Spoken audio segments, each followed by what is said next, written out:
The Whistler, Fool's Gold, February 21st, 1943.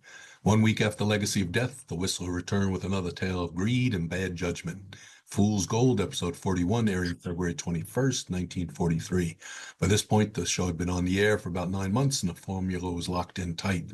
Someone hatches a crime. The Whistler watches from the shadows, narrating their every move, whispering to them like a dark conscience they cannot hear. And then the twist, always the twist. The criminal's own cleverness becomes the trap that catches them. What set The Whistler apart from every other crime show was the point of view. On Sam Spade or Philip Marlowe, you rooted for the detective. On The Whistler, you rode along with the criminal, knowing the whole time that disaster was coming. It was like watching someone walk along a cliff in slow motion. You wanted to shout a warning, but the Whistler would just chuckle and keep narrating. In February of 43, the war was reshaping everything about daily life in America. President Roosevelt had just returned from the Casablanca Conference, where he met with Churchill to plan the next phase of the fight against the Axis powers. Back home, the government had just frozen the price of canned goods to prevent profiteering. The idea that greed would be your undoing wasn't just a radio plot. It was a message Americans were hearing from every direction. The show was still a West Coast exclusive at this point, airing only on CBS Pacific stations, with Signal Oil picking up the tab. Most of America wouldn't hear The Whistler for another 3 years. Lucky for us, the recording survived. Enjoy Fool's Gold.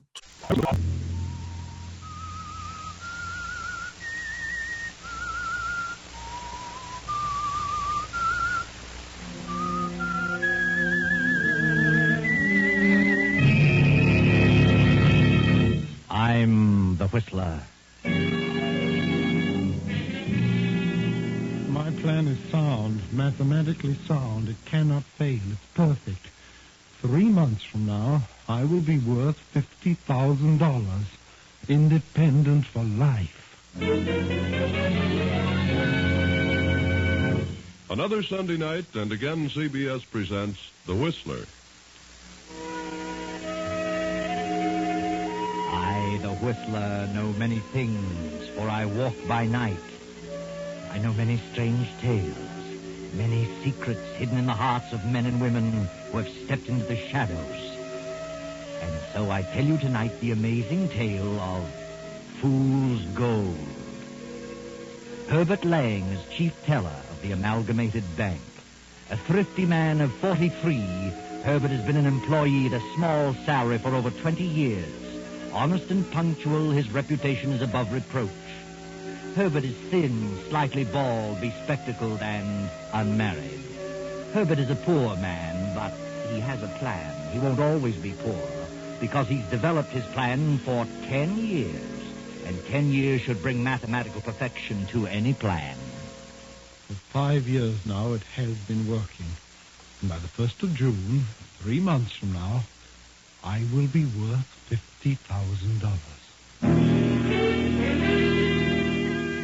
Herbert studies the figures on the little pad before him, writes a total of 50,000, and smiles behind his bifocals. Then an abrupt sound breaks his meditation.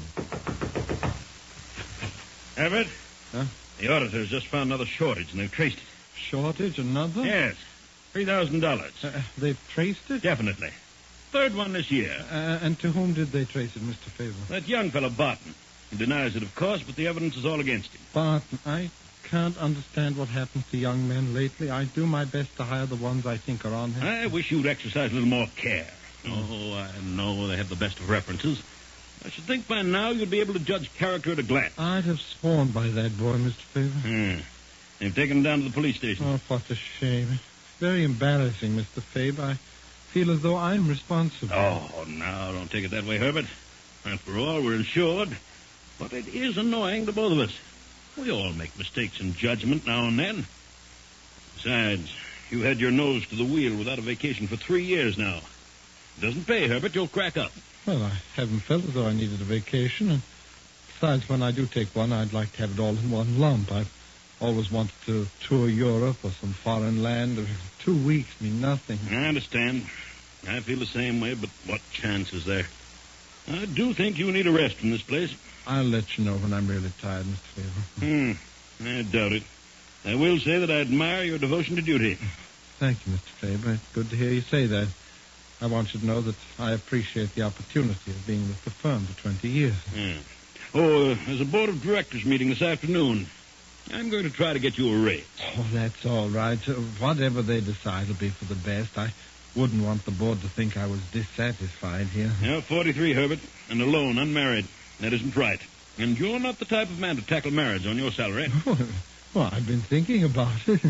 I have plans. I've saved a bit. I found the right woman. Mr. Faber, I may surprise you one of these days. Yeah. Drop into my office after the board meeting. I may have some news for you. Make it around 3. Thank you, sir. Thank you. Herbert sits at his desk smiling.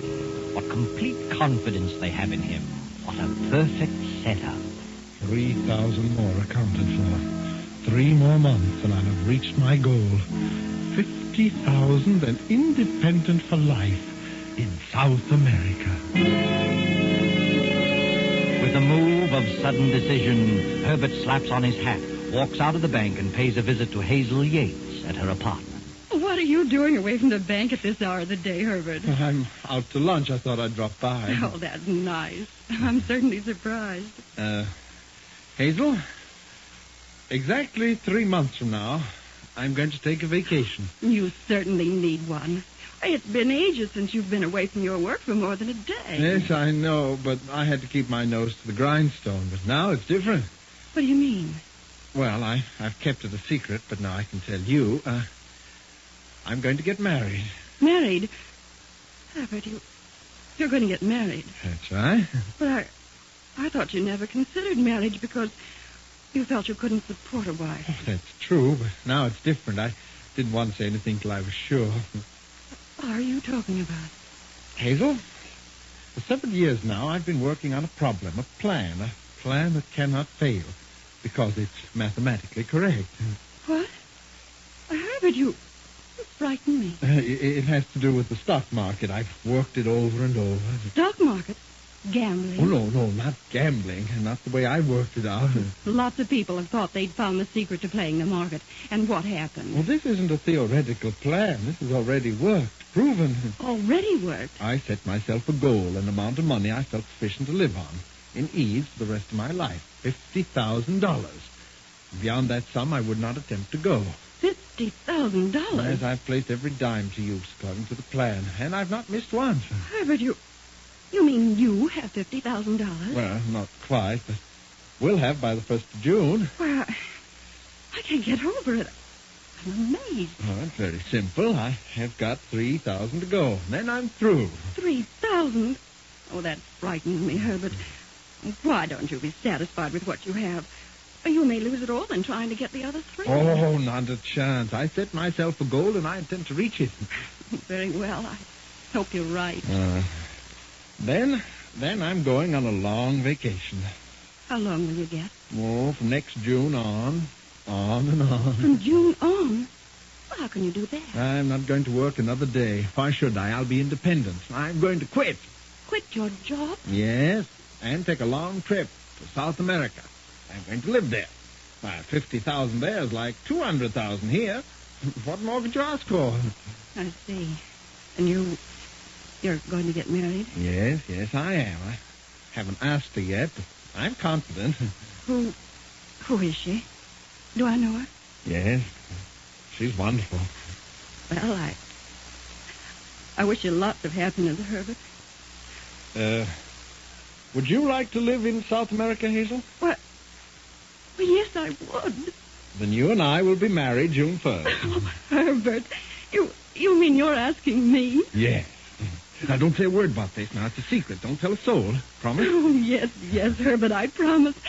Oh, darling, I thought you were never going to ask me. I want to surprise you. I've never been so thrilled in my life. I've got to run along now, dear. I'll see you later this evening.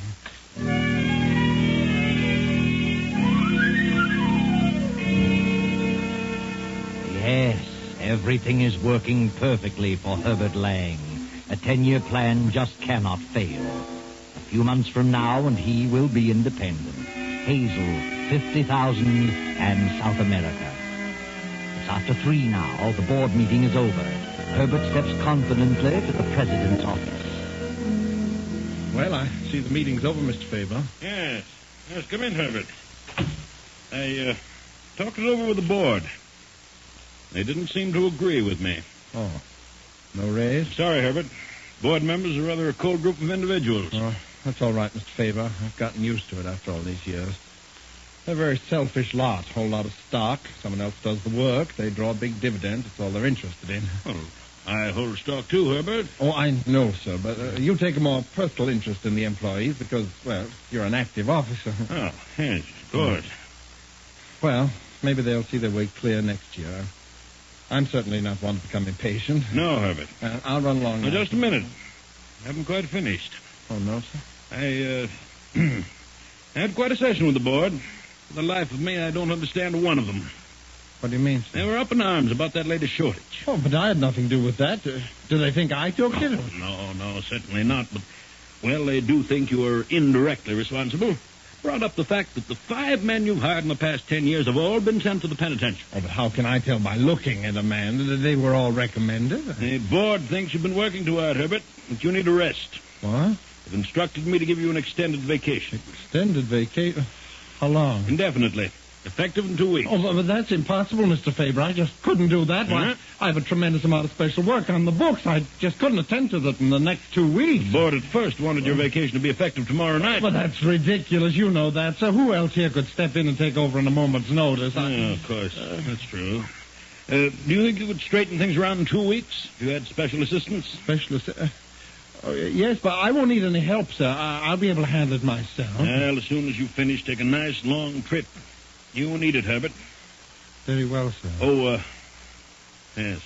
By the way, the board has voted you a $500 bonus. Have they? They only give a bonus on retirement. Why don't you tell me the truth, Mr. Faber? Sorry, Herbert. That's the way they feel. Nothing I can do about it. Oh, you'll let me hear from you from time to time. Retired at 43. Well, good night, Mr. Faber.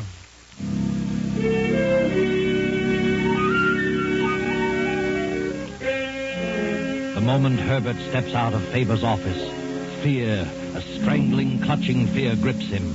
2 weeks, 2 short weeks. It wasn't part of Herbert's plan. This is something he hadn't counted on. He's 2,000 short of his 50,000 goal. He'll have to let it go at that and be satisfied. And only 2 weeks to fix the books to cover the new $1,000 shortage. Night and day he works alone, works feverishly. Then on the 10th day, he has accomplished his plan. The book's balanced. Everything is perfect. Things worked out sooner than I expected, Hazel. We needn't wait till June. We can be married tomorrow and sail the next day. I've arranged passage. Why so soon, Herbert? I thought we could have a regular wedding. No, I think we better leave now. Sooner the better. Oh, all right, Herbert. Whatever you say.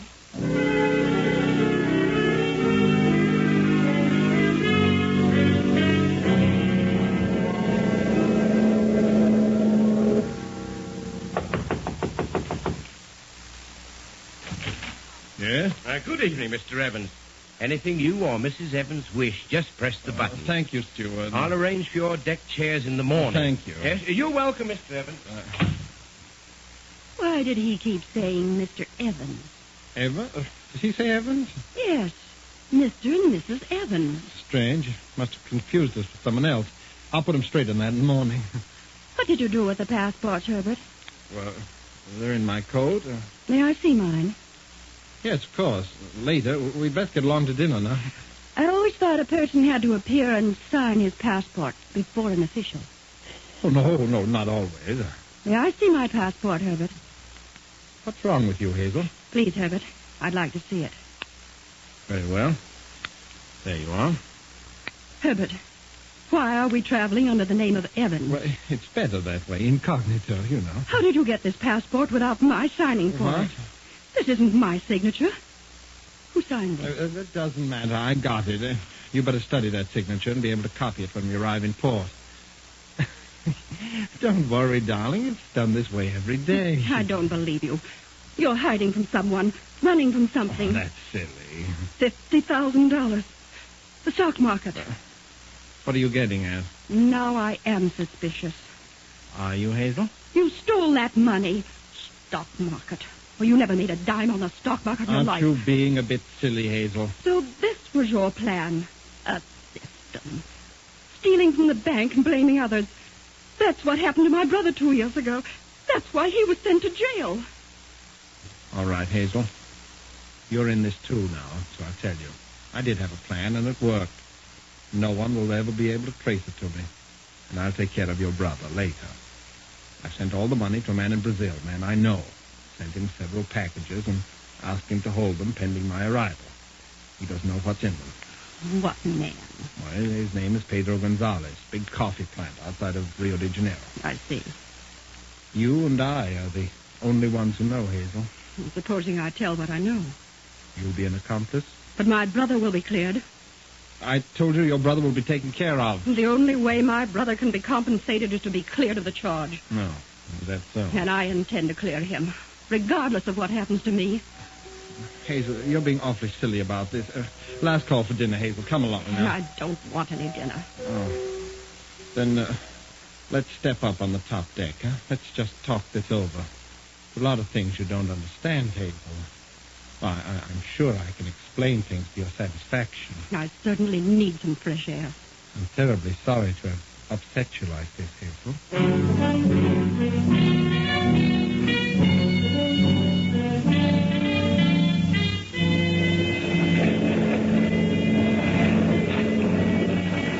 The tossing liner plows on through the darkness. The wind sings mournfully through the masts and cables.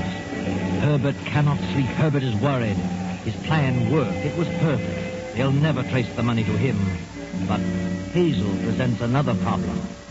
It is morning now, 9 a.m. The steward steps up to Herbert's stateroom door. But, Hazel, why don't you look at this sensibly? It isn't as though I'd done a murder. Why take on so? Now, you aren't the first woman who discovered something about her husband. I made a mistake, and I'm sorry. It's done in the past. Now, why not look forward to the future together? Yes? You rang, sir. Yes, well, my wife isn't feeling well this morning, steward. Oh, I'm sorry, sir. I'll have something sent down, darling. Is breakfast still being served, steward? Yes, sir, for a few minutes yet. Then come along, please. She'd better have something light, huh? Grapefruit, coffee, and dry toast. Yes, sir. And how about a soft-boiled egg? Well, is she seasick? No, she isn't seasick. She's just emotionally upset, you know. You know how a woman gets sometime over nothing. Oh, yes, I know, sir. I think an egg will be nice. Very well. Grapefruit, coffee, toast. Dry toast. Dry. And an egg. Take about 15 minutes or so. Here's the coffee shop, sir. You'll get quicker service here. Oh, thanks, steward. And good luck, sir. What? What do you mean? Well, I married myself, and I know how it is. Women are just naturally suspicious creatures and jealous of everyone. Jealous of your past and your future. Yes, I know. And how long have you been married, sir? Not long. Well, she'll get over it. Be sorry. Get over what? Well, I just couldn't help hearing when I came to your door just now. You pardon me. I better get my order in. Oh, yes, it's after 9. By the way, if you're in the mood, there'll be games and contests on the after deck topside starting now. Horse races. 50 cents a ticket if you care to gamble. I know, but I don't gamble. Oh, well, then you'll find plenty of other things to keep your mind off your troubles. See you later, steward. Herbert steps into the coffee shop, orders his breakfast.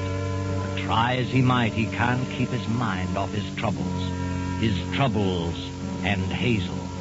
He ponders over the thousands of dollars in the cork-lined waterproof package hidden in his trunk in the stateroom. Wonders if Pedro Gonzalez will meet the ship outside the harbor as planned. 15, 20 minutes pass.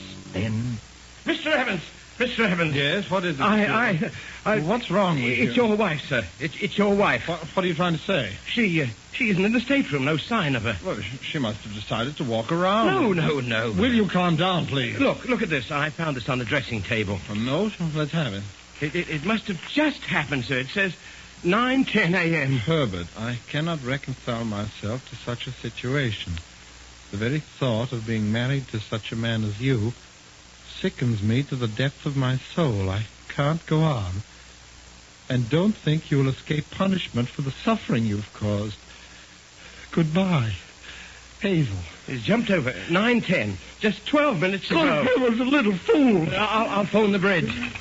Give me the bridge. She was out of her mind. Bridge, stop ship. Man overboard. Man overboard.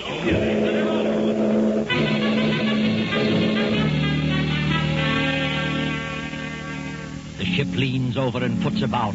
They scour the choppy seas for over an hour, circling and circling. Herbert stands beside the captain, peering wild-eyed into the water. Finally, the captain gives up hope, orders the ship to resume its course, and invites Herbert to his quarters. Sit down, Mr. Evans. Thank you. Come in, steward. Yes, sir.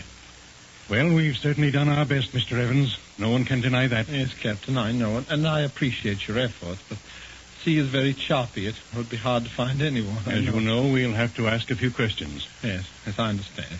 This note was written by your wife at 9:10 this morning. Yes, sir. Do you recognize it as her writing? Well, of course. It's hers, all right, Captain. I checked with her passport signature. Mr. Evans, how long have you been married? Just a few days. We were on our honeymoon. The tone of this note indicates that your wife was terribly upset about something she had discovered. That's right. I tried to reason with her, but she refused to see my side of it, I guess. What was she referring to in the note? I can answer that. I'm not asking you, steward. Oh. What was she referring to, Mr. Evans? Well, she was referring to another woman. She'd found out about another woman, a woman I'd known previous to our marriage. Did your wife threaten you? No. Did you threaten her? Oh, certainly not. When did you see her last? Well, it was at 9 o'clock this morning. She was so upset she didn't want to go up to breakfast. I decided to go alone. I rang for the steward to bring her something to the room. That right, steward? Yes, sir. After the steward left, did you go on deck with your wife? No, I left with the steward, went to the coffee shop. That's where the steward found me and showed me the note. Yes, sir. As I stepped up to the stateroom to answer the call, I heard them arguing. Heard Mr. Evans asking her to forget about the past and think of the future. Yes. And he told her he'd have me bring something down. Him and me walked along the corridor up to the coffee shop. He told me what to bring her, and I got it. When I returned to the room, she wasn't there. I found a note on the table and rang for Mr. Evans. Then I phoned the bridge. And you didn't leave the coffee shop, Evans? I did not. Ask the coffee shop steward. Are you trying to infer that I pushed my wife over? Certainly not. We just want all the facts. We're on the high seas, you know. And this represents a court of inquiry. Coroner's jury, so to speak. I see. Mr. Goodman, my first officer here, the ship's doctor, and I will make a decision. What's your opinion, gentlemen? According to the steward's statement and the note, I'd say suicide. Mine is the same opinion. Very well. I agree with you. It's quite obvious that she committed suicide. Enter the findings in that manner, Mr. Goodman. Yes, sir. I'm very sorry about this, Mr. Evans.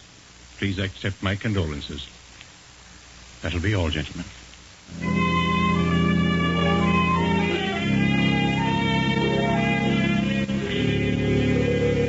And so Herbert, very sad but far less worried, goes back to his stateroom to think.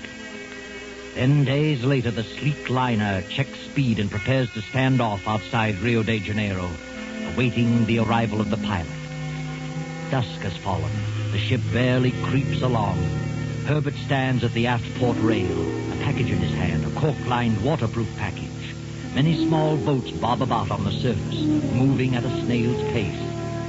As the first officer moves forward, Herbert speaks to him. Why are we stopping out here? Well, we always stop at this first light to wait for the harbor pilot. How much longer before we get in? Oh, we'll tie up in about an hour. Stand here for about 10 minutes.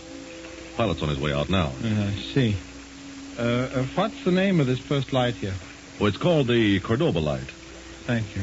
Why don't you come up forward? There's nothing to see from back here. All the excitement will be up ahead.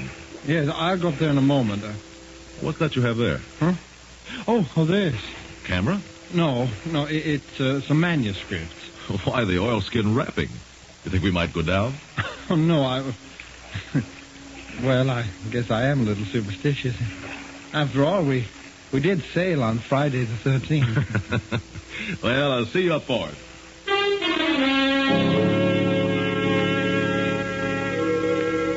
The ship comes to a dead stop, and Herbert peers over the port rail into the dusk. He scrutinizes each small craft, waiting, watching for the signal from Pedro Gonzalez. Then, after several minutes, a tiny launch approaches the ship very slowly. And just as it reaches the port quarter, a tiny red light flashes on and off. Herbert cups his hands around his eyes and focuses on the one man in the little boat. The light signals again, Pedro Gonzalez. Herbert looks up and down the deck, grabs a little flash lamp from his pocket and gives the answering signal. And suddenly, with a swing of his arm, he tosses the waterproof package down to the water.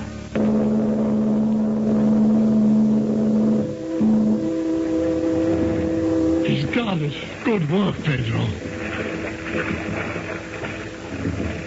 The man grabs the package, and the little launch moves away and heads up the coast as the liner churns off up the harbor.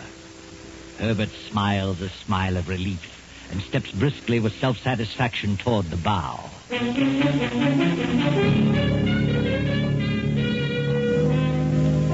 And now, 3 hours after docking, Herbert waits in a little waterfront cafe, waits impatiently for Pedro Gonzalez to keep the rendezvous. But Pedro is already an hour late, and Herbert has begun to worry. You would like more wine, senor? Huh? Oh, yes, please. I'll have another wine. By the way, waiter, do you know of Pedro Gonzalez? Pedro Gonzalez? Say, senor? Oh, have you seen him this evening? No, senor. Oh. Bring me the wine, please. I'll wait a little longer. Si.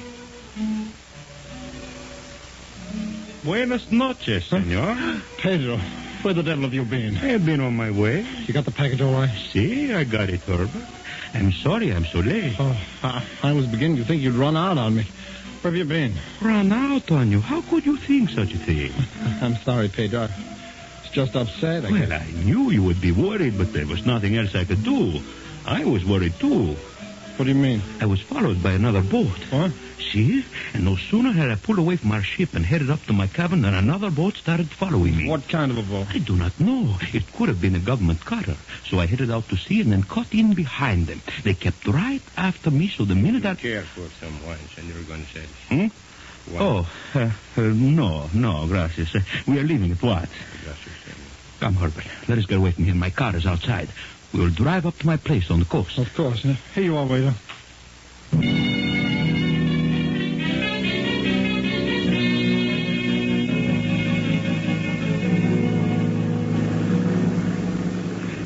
I bought the shack on the beach I told you about for this purpose. A fisherman's shack. Do you know what I call it? Casa Dinero. House of money, eh? I have done a little fishing, but only as an excuse for having the boat. Well, how is everything in New York, eh? I always liked New York. Did you? Perhaps next year I will go back there for a visit and live in style, eh? Of course, you will have to stay down here for quite a while until this blows over. Maybe not. They can't trace anything to me. How much did you get?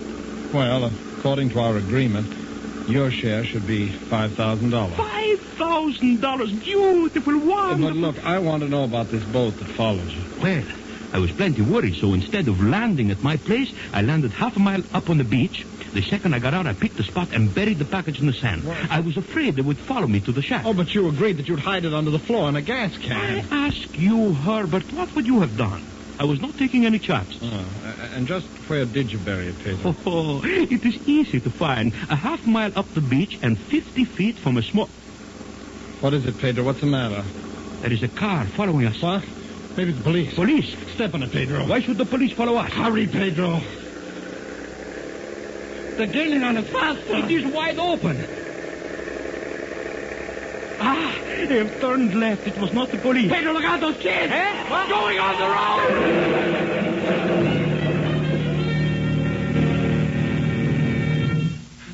Pedro, you didn't hit them. Pedro, are you all right? Pedro, can you hear me? Pedro, tell me, where is it? You've got to tell me. The money. Pedro, where did you bury the money? You can't die. You've got to tell me. Pedro, where did you go? But poor Pedro was dead, quite dead. And with him died the hopes, the plans, the 20-year plan of Herbert Lang, the perfect crime that ended in failure. Herbert was a thief, But worse still, he followed it up with murder. Oh, yes, Herbert killed Hazel, choked her, and threw her over the first night out. She wasn't in the room that following morning. The steward only thought she was. And Herbert himself forged the suicide note. For 2 years now, a thin, emaciated, glassy-eyed figure has been wandering around a Brazilian beach, digging holes in the sand. No one knows why, and no one cares. Just another simple-minded derelict. And poor Herbert Lang will go on digging for a long, long time. I know.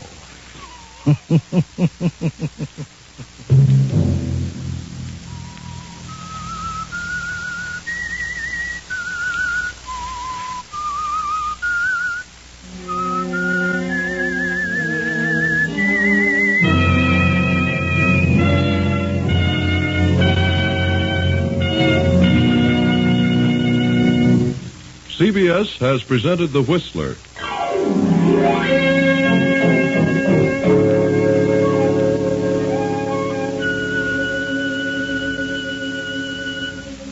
Original music for this production was composed and conducted by Wilbur Hatch. The Whistler is written and directed by J. Donald Wilson and originates from Columbia Square in Hollywood.